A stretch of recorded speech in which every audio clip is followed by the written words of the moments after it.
There's very little I can do for him now, Mrs. Hill. He's very weak. Oh, dear. Is there no hope? I'm afraid not. It's more a matter of hours rather than days now. Does Mr. Anthony have any relatives?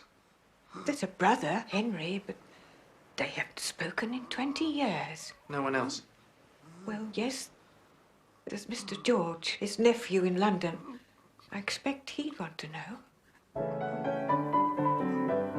First reaching for his hatchet, which he's got near him, close by, the noble fireman goes to find... Maestro, please. Have you ever been a fireman? No, but I've sat next to one. And what's this jolly laughing cobbler's song all about? It's all about this cobbler, who's always... Sorry to drag you away, George, but there's a call for you. Can't you take a message? Let's hear some of it. It's your uncle, old son. Yes, sir. I'm afraid he's in a bad way. I see. Oh, yeah. Thanks, Harry. I'll come right away. Always bright and never grey. You see, sir, when I'm singing this song, I'll be cobbling and I'll have a boot. Oh, you'll get a boot, all right. It was the doctor himself said I should call. He's very bad, Mr. Lorimer. And I'm very grateful, Mrs. Hill. This is very distressing. But I can't travel to Brighton before Sunday at the earliest. He's at his last breath, Mr. Lorimer. Sunday might be too late. Oh, Lord, I'm sorry. There really is nothing I can do. Well, what about Mr. Henry Gascoigne, sir? Do you think I should try to reach him? Uncle Henry? Good God, no. He'd welcome the news. No, when the time comes, I'll break it to him myself. As you say, Mr. Lorimer. Till Sunday, then. Goodbye. Goodbye, Mrs. Hill. Oh, dear.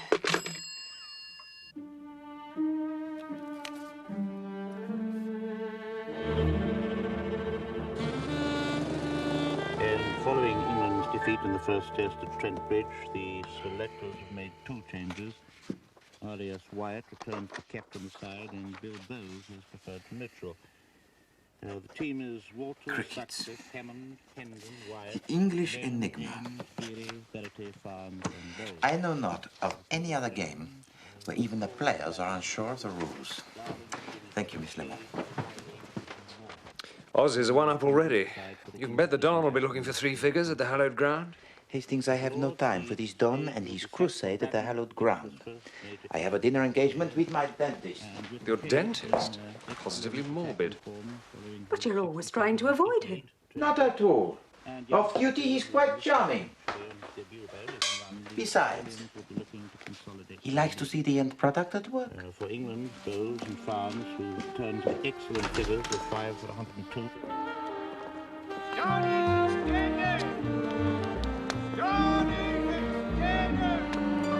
You won't get any of your fancy French kickshaws here, I'm afraid, Poirot. Just good, well-cooked English fare.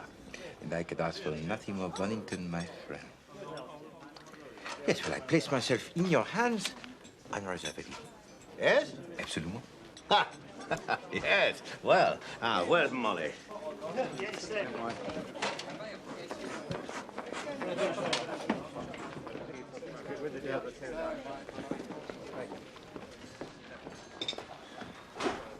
Good evening, sir. Ah, Molly. Now, what speciality have you for us this evening? You're in luck today, Mr. Bonington. There's your favourite, roast turkey with chestnut stuffing and fillet of sole to start. Oh, excellent. For both of us. Now, here is a girl who knows exactly what I like, Poirot. Well, I ought to know by now, sir, I'm sure. Do people always like the same thing? Mostly, sir. Though I'll tell you something odd. You see old Mr. Gascoigne sitting on his own over there? I'd say he'd been eating here since the old Queen died. Henry Gascoigne, a painter of some sort, I'm told. Well, he's at that table every Wednesday and Saturday evening, never misses. Except last week, he arrived on Monday. Gave me quite a turn. An interesting deviation from habit. I wonder what the reason was. Well, I reckon he must have forgot himself. You know, he can't bear suet puddings or blackberries, and I've never known him take thick soup. Yet last Monday, do you know what he ordered? Thick tomato soup, steak and kidney pudding, and washed it all down with a blackberry crumble. Mon Dieu. And he was back again on Wednesday as usual, his old self again. Anyway, I mustn't stand here gossiping. She's a good girl, that. And she knows a thing or two about food. You know, I find that extraordinarily interesting. What? That old man's deviation from habit. No, the change in diet, you mean? Well, doctor's orders, I'd say. It's common enough. I think not. Unless, of course, he thinks the old man would benefit from indigestion. To my good friend, Hercule Poirot, for whom life without mystery would be like roast beef without the mustard. C'est la vérité, mon ami. Ah, I see that bicuspid is still sensitive, Poirot. We must take a look at that. No. It must be the heat. What's that, Molly? Oh, Mr. Gascoigne, he's at it again. Steak and kidney pudding and blackberry crumble.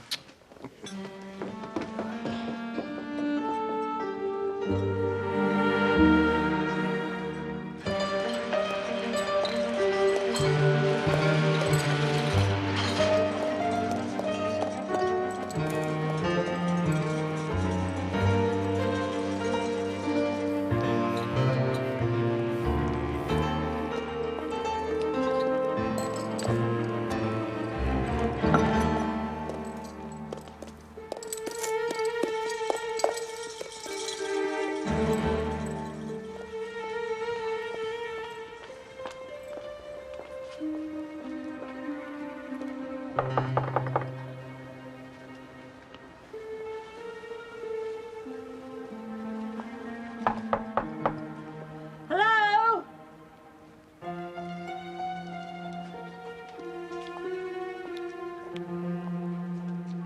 Hello? What's all the noise? It's his milk. It's been out here for 3 days. Dirty old devil. Hasn't had a bath since last pancake day either. Not a sound from inside. He might have taken ill.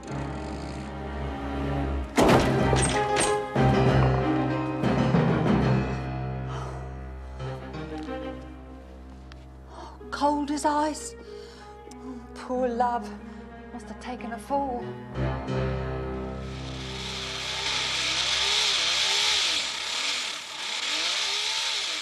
Here's a funny thing, Poirot.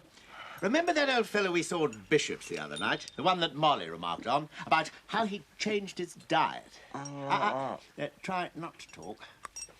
Well, I'm afraid he's eaten his last blackberry crumble. Poor old chap's kicked the bucket. Seems when he got home that night, he fell down the stairs of his lodgings.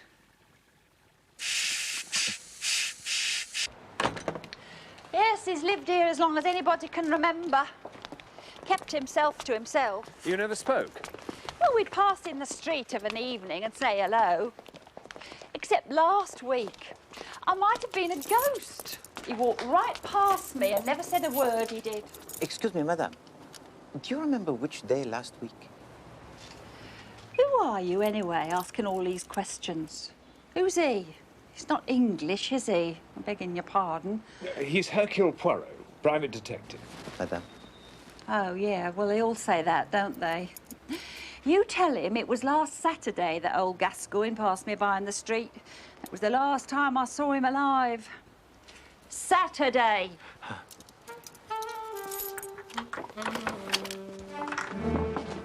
He was lying just here in his dressing gown and slippers. Shabby old thing it was. Wouldn't surprise me if he didn't trip over the cord or something. Tripped over the cord. Yes, thank you, madame. And then you called the police? Yes. They just wrapped his body up in a blanket and carried it out. Didn't pay much attention to anything else. Poor old devil. Did Monsieur Gascoigne receive many visitors, madame? Only his model. He was an artist, you see. She's up there now. Thank you, Madame Mollet.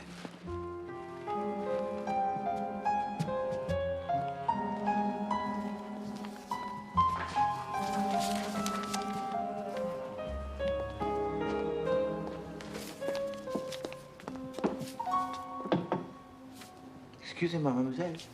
Who are you? I am Hercule Poirot, a private investigator. And my associate, Captain Hastings. Morning. Is there something here that requires an investigation? Oh, no. It's more a matter of professional curiosity, that is all. A small idea. Perhaps you can help us, mademoiselle. Is there any reason why I should? Is there any reason why you should not? My name is Dulcie Lane. I was Henry Gascoigne's model. What else do you want from me? Ah, but that is most helpful. The bond between the artist and his model is legendary. Really? Oh, yes. But you would have noticed if his behavior had been in any way unusual. I doubt it. Painters' behavior is always unusual. They can never make up their mind whether to commit suicide or give a party. So, nothing out of the way about him? No, no worse than any of them. He had some odd arrangement with his agent, I believe. Peter Makinson. But you'd have to ask him about that. An agent? So he was successful then? Don't be misled by all this. Henry wasn't a poor man, just mean. Did he have a family? No, there was a nephew that he mentioned from time to time, a music hall man. There was a brother, too, somewhere or other. Anthony. Yes, Anthony. But there'd been a falling out between them. He certainly never spoke of the man like a brother. Here. Remarkable likeness. They could have been twins. Yes. 2 pins in a pot. This small idea of yours, what is it? Oh, it's simply a notion. I saw Monsieur Gascoigne on the evening of his death. I was told that his behavior had recently been, how do you say, uncharacteristic. But more than that, the mantle of life should fit like a well-tailored suit of clothes, no? But he did not hang so well on that old man in the restaurant. You see, mademoiselle, I cannot accept that the fall of Monsieur Gascoigne was accidental.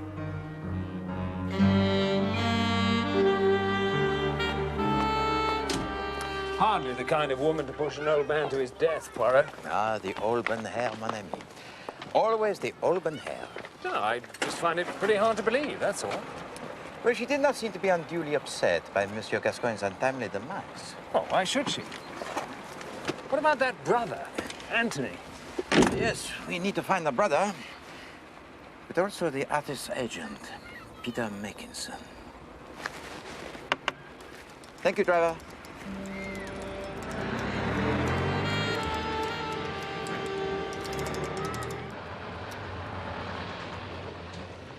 This is where the future of criminal investigation lies. Our new forensic division, the most advanced in the world. Won't be long before the likes of you and me will be gone forever. Cast onto the scrap heap of life like so much scrap.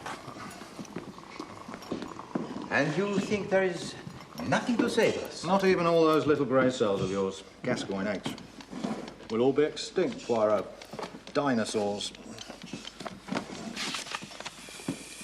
Henry Gascoigne, 68 years of age, artist by profession. What's your interest in this, Poirot? Oh, he was an acquaintance of a friend of mine, and I merely wish to put his mind at rest. Died from a broken neck caused by a fall down the stairs. Apparently he was a recluse, bit of an eccentric. None of the neighbours can remember seeing any visitors that evening or the following morning. That evening? The estimated time of death was at or around 9:30 p.m. on Saturday, June the 16th. It's remarkable. Your forensic division is very precise, huh? Well, no. There was a letter in the old boy's dressing gown pocket. It was posted that morning in West 1 and arrived by the 9:30 delivery that evening. He must have gone down to collect it and fallen on his way back upstairs. I see. May I see this letter? The pathologist still got it with all Gascoigne's clothes. Perhaps you remember who might have sent it? No, I don't. It was harmless enough. Of course. Who was the pathologist, did you say? I didn't. You take it from me, Poirot. This case is closed. Yes, well, let us hope, Chief Inspector, that the forensic sciences of which you are so proud will not replace every aspect of the detective's work. Let us hope that camaraderie, will still play a significant role, no? His name's Cutter. I better telephone him to make sure he knows what to expect. You see, Chief Inspector, we are still very far from being the species extinct. Au revoir, mon ami.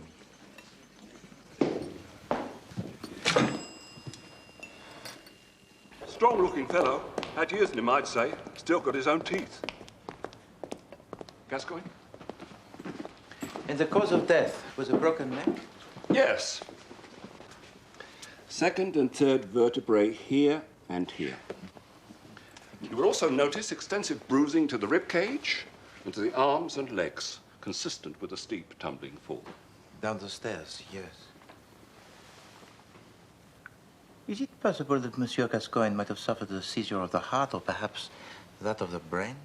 No, he simply slipped and fell. I see.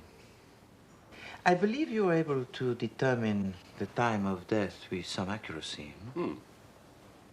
It's never an easy task to ascertain the precise time of death. But this letter confirmed your medical evidence, huh? Yes. Gascoigne had been seen in a restaurant at about 7:30 that evening. Yes, I was there myself. And this letter arrived with the 9:30 evening post? Yes. An examination of the contents of Gascoigne's stomach revealed that he had eaten a light supper 2 to 3 hours before his death. So it all fits together nicely, no?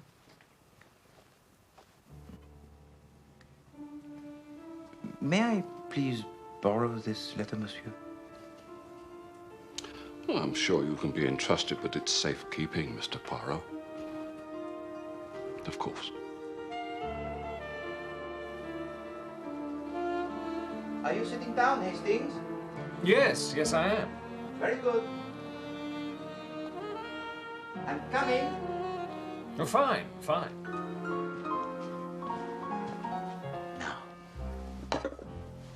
Hastings, this is a recipe of my mother. Rabbit, cooked in the style of Liège. Well, I bet it's better than rabbit cooked in the style of Hastings. Yes, that is quite funny, Hastings. However, when you are grown up, you will find that food is not really the subject suitable for the humor. There. Smells delicious. Bon. The aroma is the most important ingredient in any dish. No, Hastings. Use your spoon. That is the Liège way. To use the knife is an insult to the cook. It implies the meaty stuff. You're not eating? Oh, unfortunately, no. My left bicuspid is still causing me that considerable discomfort.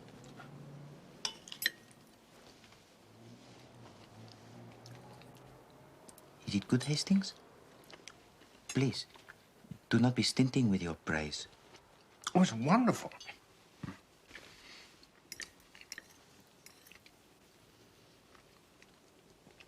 Tastes more, rabbity than any rabbit I've ever tasted. That is the juniper berries. Shall I give you some more sauce? No. Not yet. What was in that envelope they found in old Gascoigne's pocket? Huh.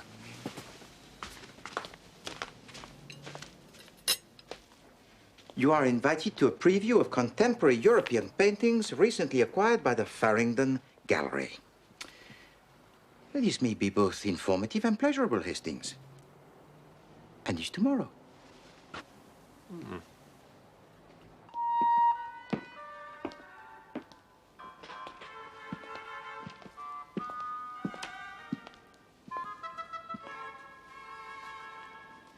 Man throwing a stone at a bird.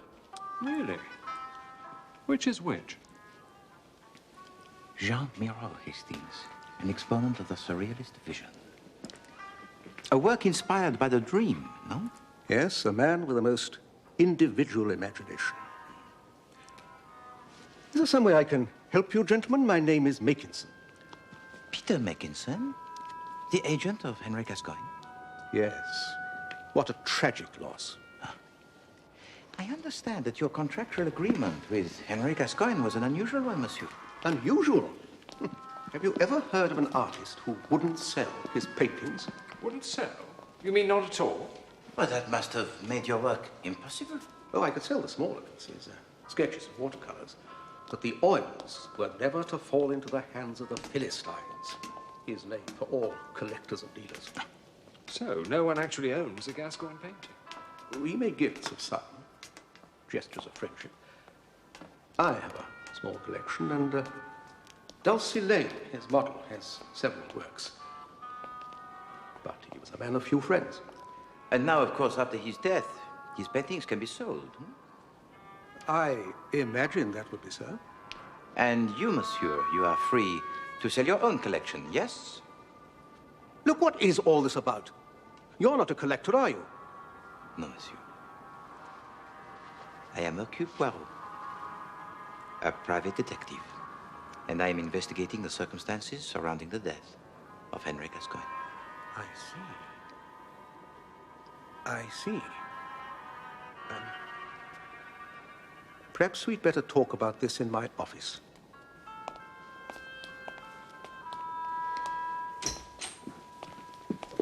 Gentlemen? Thank you.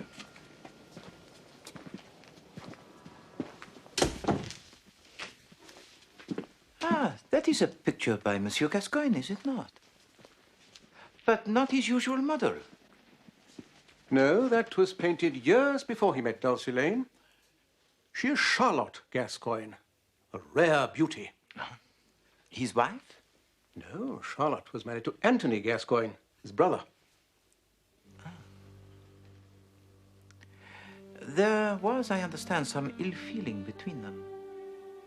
Yes.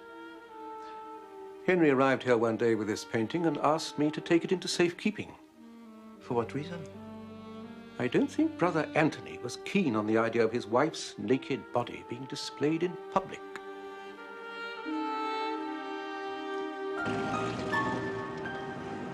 You know, the way I see it, Poirot, everyone stands to benefit from the old boy's death. Indeed, mon ami. His work was in demand, but unobtainable. His death will create much attention. Probably push the prices through the roof. Yes. Whoever is fortunate enough to own an original Gascoigne can expect to feather the nest, including Makinson and Mademoiselle Dulcie Lane. Unbelievable. No, mon ami. Even the closest acquaintances could be tempted. Well, they could have played for lunch. Lunch? England won the toss, went into bat. Sutcliffe and Hammond were back in the pavilion before lunch. 78 for 2 at the end of the opening session. Chipperfield trapped them both. Lunch? Of course, Hastings. Lunch. Don't you see? See what of it?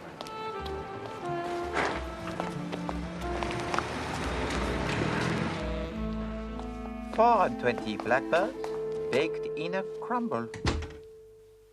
I think you mean pie, don't you? Well, that's what they have done in all these cases. Upstairs door found screwed. Miss Lemon? Mr. Poirot? Gone, and Jules with him, before alarm could be raised. Why, the trick's so old Ruffles, that I Mr. never knew Poirot. you'd condescend to pay it. Not so old as it looks. Such a dashing figure. Choosing the cigars and handing me mine. Cognac or Miss Lemon. Benedictine, Bunny. How did you get on with the music halls? Besides, he went on. The rooms were not George split. Lorimer is the manager of the Carlton Theatre, Bethnal Green. And the key missing, so the Excellent fire work, was Miss on Lemon. either side. Miss Lemon. But that was where he left his red Bet lamp. Monsieur Raffles. I exclaimed in triumph. But Raffles only shook his head. I don't believe in that rope ladder, Bunny, except as a blind. Well, Hastings, tonight we must visit the theatre. What's all this about blackbirds, Poirot? That Saturday evening, Henry Gascoigne finished his meal with the blackbird, or rather, the blackberry crumble. Now, the juice of the blackberry leaves a dark stain, and yet the teeth of Henry Gascoigne were not discolored. I looked most particularly. Oh, then the waitress must have been mistaken. It's easily done, you know. According to the pathologist, Henry Gascoigne died 2 hours after eating the light meal. Now, I do not consider soup, followed by the steak and kidney pudding, to be the light meal. But suppose that meal was not dinner, but lunch. But the old boy was seen at the restaurant at 7:30. You saw him? Yes. But that was not Henry Gascoigne.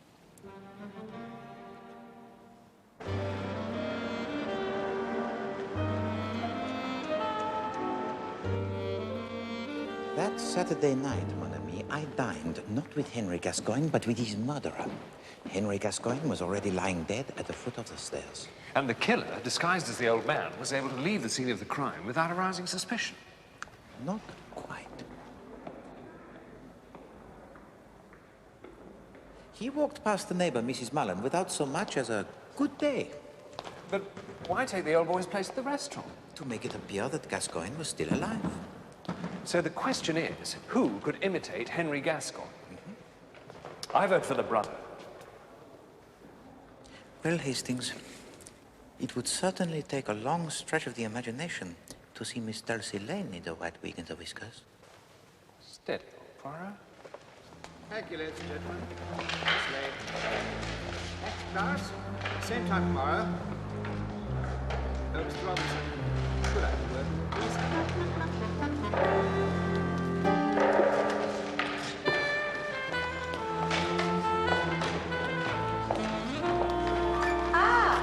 The detectives with the small idea. Please, mademoiselle, forgive this intrusion. Not at all, gentlemen. As you have already seen for yourselves, I have nothing to hide. No, we were up in the gallery.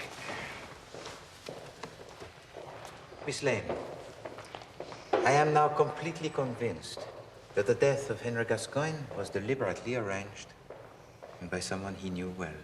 Am I a suspect? I understand Henry Gascoigne gave you a number of paintings. Yes, 4 life studies. So you are aware, no doubt, of their value? Yes, I've had a number of generous offers. So you could be a wealthy woman, Miss Lane. You think I'd part with them?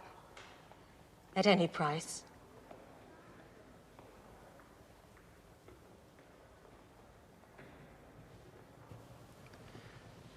Miss Lane, one final question. Henry Gascoigne's twin brother, Anthony, do you know where he might be found? No, I don't. Perhaps you should ask the nephew.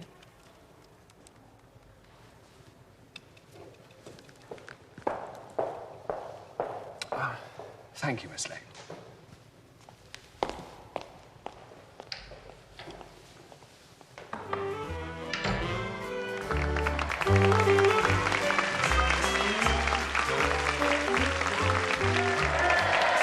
And now, ladies and gentlemen, it gives me great pleasure to introduce Mr. Tommy Pinner.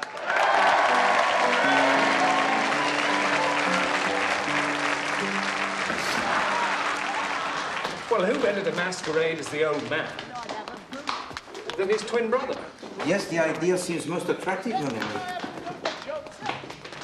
I'll give you just one more chance. What else can you do? I sing the songs. It's called Dinah, Come and Hold My Hand. Dinah, come and hold your hand. Yes, sir. It sounds pathetic. And when it's over, Dinah comes out and holds me hand. Does she? Yes, sir.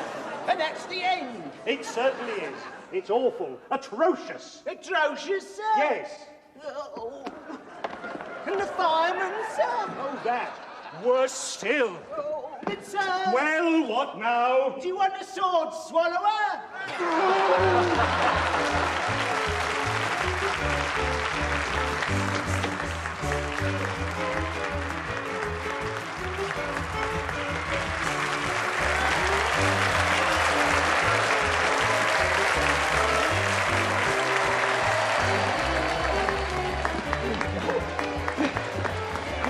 That ass. Good ass. Hot mouse. I love you. I've got time for a quick comment.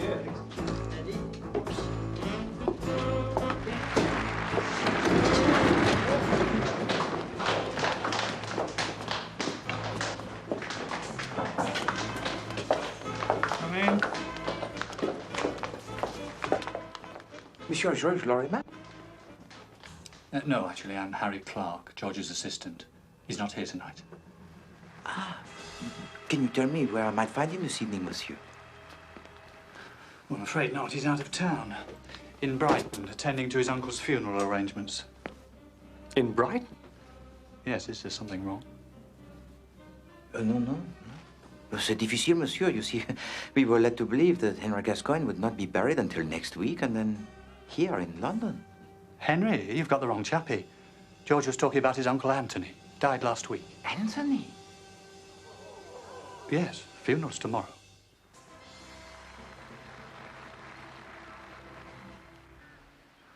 We therefore commit his body to the ground, earth to earth, ashes to ashes, dust to dust. A quiet affair, is it not, Hastings? With both the brothers dead, there aren't many Gascoignes left to pay their respects. Not too many suspects left either, eh?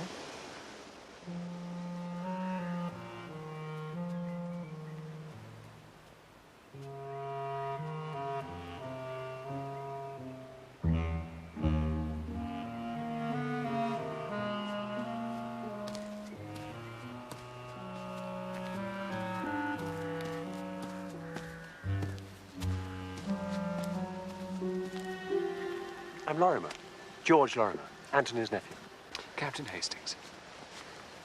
Hercule Poirot, monsieur. Poirot? The name is familiar. Should I know you?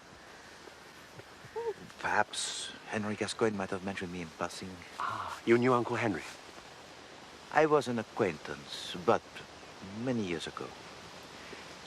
I only heard of the double tragedy last evening, and I felt the need to express my condolences to Mrs. Gascoigne and to yourself in person, monsieur. I'm sorry? Mrs. Gascoigne? Yes, the wife of Anthony. Oh, you mean Mrs. Hill, the housekeeper? She looked after him for years. Then Madame Gascoigne? Dead, yes. 10 years now. Marked the beginning of the end for old Anthony. He became a virtual recluse. But listen, I'm being terribly impolite. Why don't you both come back to the house? Oh, there's no wake, you understand. But I'm sure Mrs. Hill will provide us with some refreshment. An offer that is most generous, monsieur. We accept. The least I can do. Thank you. Anyway, I'd like to hear about you and Henry.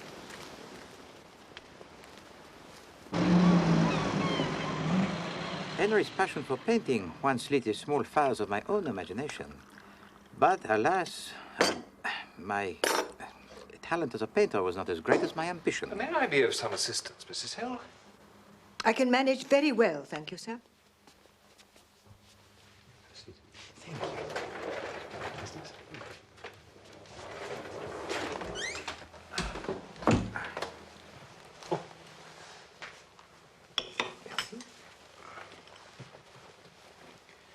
And the two brothers, they were twins? Yes, not identical, but they bore a great resemblance. And also they had together the great rapport, no? Rapport? No, not at all. They hadn't spoken in 20 years.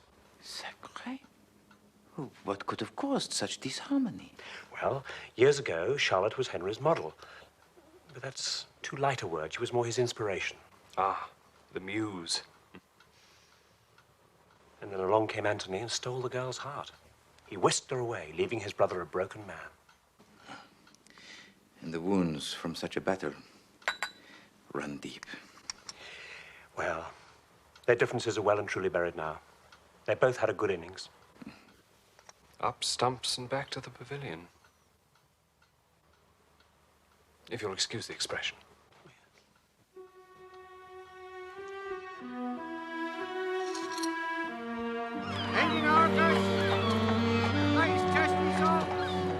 A most distressing time for you, madame.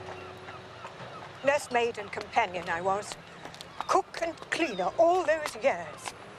And then he goes, just like that. Not a thank you for all my trouble. Not a penny by way of remembrance. Not even a small legacy in the will for your services? There was no will. Hey, Vera, baby, sir.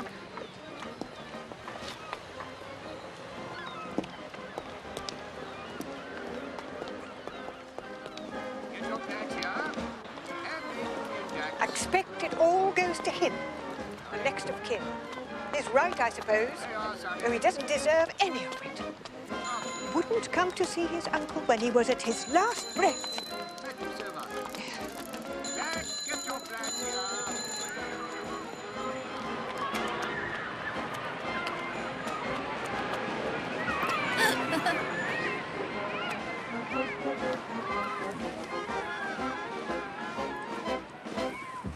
Mrs. Hill, could you please tell me, exactly when did Monsieur Anthony Gascoigne pass away? 1 in the afternoon, last Friday.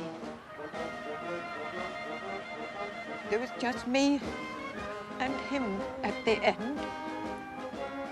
I told Mr. George, Mr. Lorimer, that is, that there wasn't much time, but it was the Sunday before he arrived.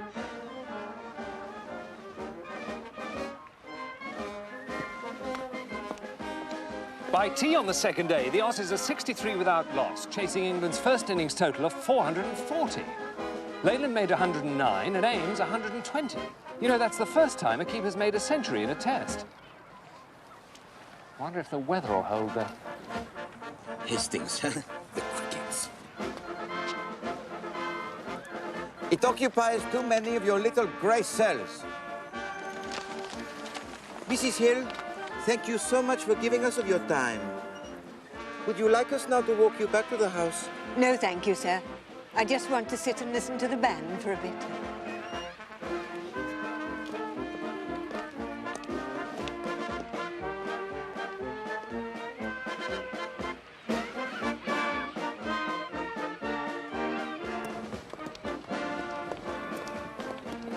Well, that was quite a yarn you were spinning back there, old man. The fires of artistic endeavour. I nearly blushed. Ah, Hastings, you do not understand the finer feelings. But you were lying. No, Hastings. I did not want to cause Monsieur Lorimer further grief with the revelation that one of his uncles had been murdered. And by posing as an acquaintance of Henry Gascoigne, my inquiries appeared no more than innocent curiosity. Well, it certainly puts paid to my theory, anyway. Ah, yes, you expected more from this brotherly intrigue. La crime passionnelle, hein? No, mon ami. We have been running up the wrong tree.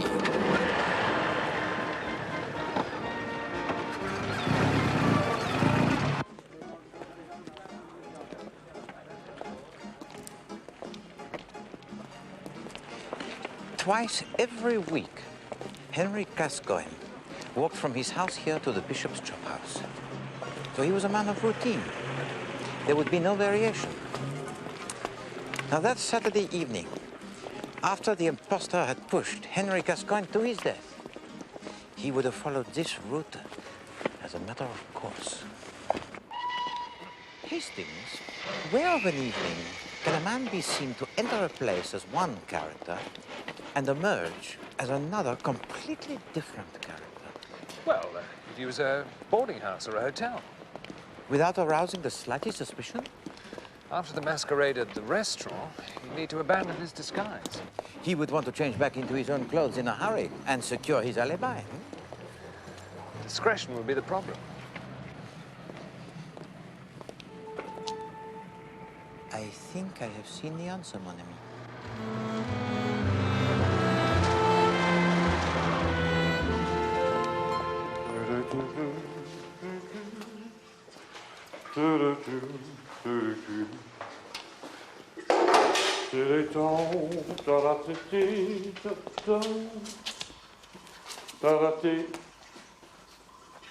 Well, if you're expecting a show or something, Governor, you've come to the wrong shop. I can assure you, monsieur, that I am in the right shop. Oh, don't you come the old ass here with me, Squire. I'm sorry, the old... Oh, I've met your salt before. No, I do not think so. And if I mistake not, that beret you are wearing would suit better a man of an artistic calling. What's going on here? You are aware, are you not, that the withholding of evidence that might lead to the conviction of a known criminal is a most serious offense? What evidence? The yellow neckerchief worn by a man wanted for questioning in connection with the murder of Henry Gascoigne. There would also be the corduroy jacket with the trousers, a waistcoat with the berries, and a cane in a dark wood. The wardrobe was just lying there, wasn't they? I wasn't going to throw them out and make a few bob with him down the lane. You have been diligent and honest, sir. I trust that this will compensate for the few bob you might have made.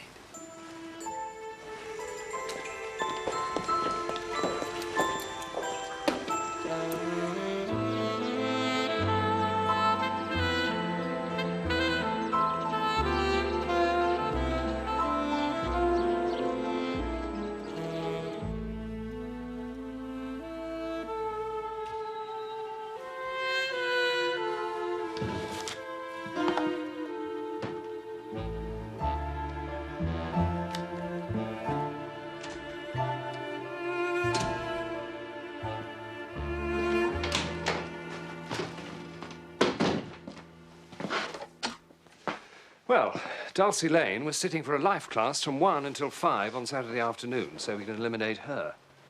Oh, yes, Miss Lane is innocent. He's running in now. 1, 2, 3, 4, and his arm goes over. Oh, Darling staggers back in his right foot. Makinson too, I'm afraid. He was in Paris.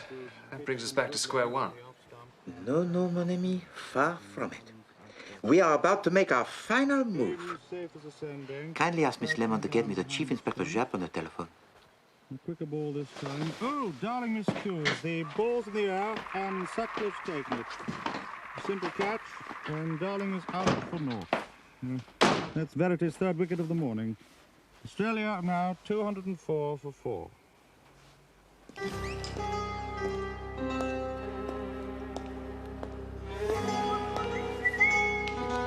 Afternoon, Freddie. Oh, no, sir.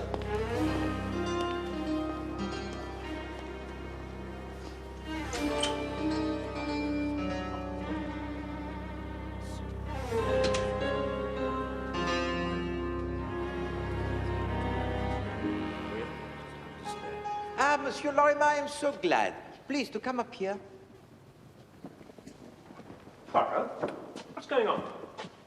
Who are your friends? Captain Hastings, of course, you know. And this is Chief Inspector Japp from Scotland Yard. We have reason to believe, Mr. Lorimer, that your uncle's death was not an accident. Not an accident? Please. This clothing was part of the assassin's disguise.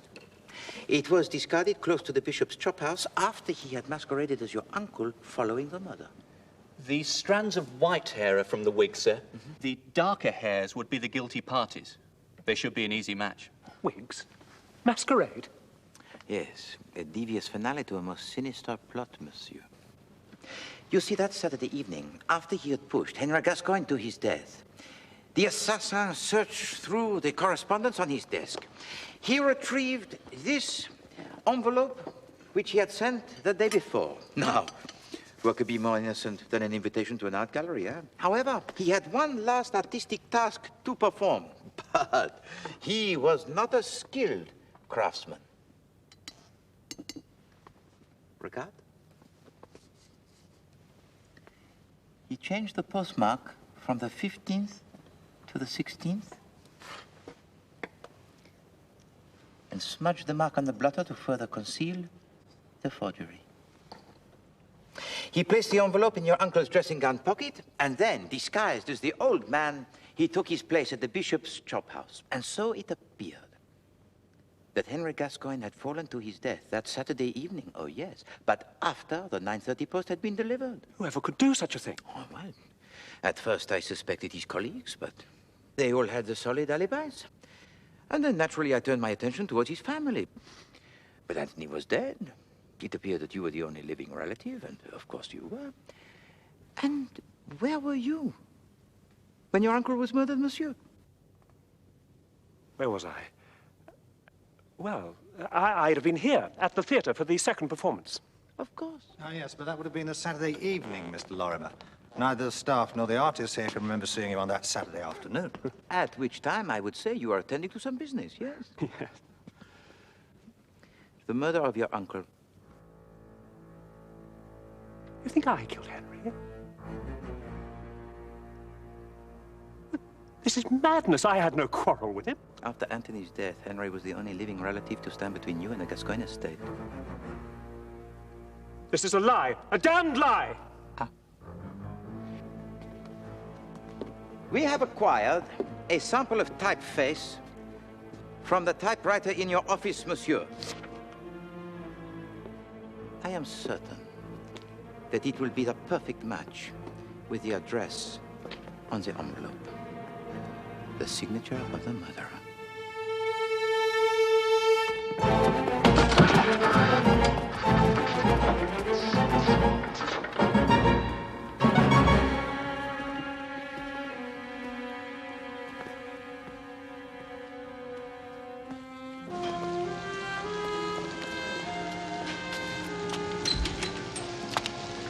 So it was the music hall act that made you suspect Lorimer?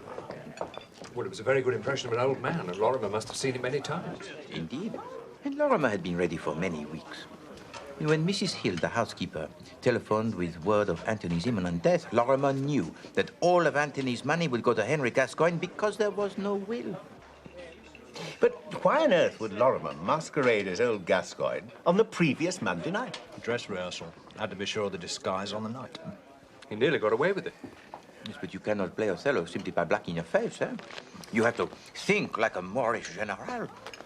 And Lorimer's performance was fatally flawed. Hastings, suddenly you look very pale. Are you feeling unwell? The test, Poirot. Extraordinary. Listen. Verity takes 14 wickets for 70 runs on a day when England bowl out Australia twice to win the second test. 6 wickets in the last hour. And after the weekend rains, you are surprised, mon ami? Australians are used to hard pitches. The Lord's wickets would have been decidedly sticky, no? So it's not a day for the stroke play. No, it's a day for the art of spin bowling. And Hedley Verité is the greatest exponent alive. Bowling left arm, the leg breakers to the right-handers. He would have them marching through the long room in no time, eh? He has flight variation, the Chinaman. And the most deadly quicker ball that dips into a yorker. Oh, yes. On such a day, Monsieur Verité would consider, what, 14 for 70? A fair haul. Ha ha ha ha